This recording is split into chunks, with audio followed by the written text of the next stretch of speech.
మహావిష్ణువు యొక్క దశావతారాల లిస్టు చెప్పండి అంటే వాళ్ళలో చాలా మంది అన్ని అవతారాల పేర్లు చెప్పలేరు. 3 లేదా 4 అవతారాల పేర్లు చెప్పి తడబడుతూ ఉంటారు. మొదటి 4 అవతారాలు సత్యయుగంలోనే జరిగాయి.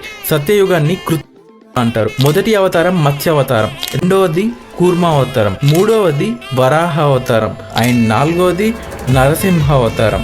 ఇవి సత్యయుగంలో జరిగాయి.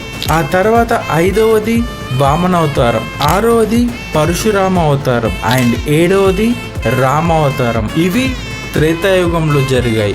ఇక 8వది కృష్ణుడి అవతారం ద్వాపర యుగంలో జరిగింది. 9వ అవతారం బుద్ధుడు ద్వాపరయుగం చివర్లో, కలియుగం మొదట్లో జరిగింది అని చెప్తుంటారు. కానీ భగవత్ పురాణం ప్రకారంగా బుద్ధుడు కలియుగంలోనే జన్మించాడు అని వివరించారు. ఇక ఆఖరిది 10వ అవతారమైన కల్కి భగవానుడు శంబల అనే గ్రామంలో జన్మించి కలియుగాన్ని అంతం చేసి తిరిగి సత్యయుగాన్ని స్థాపిస్తాడు.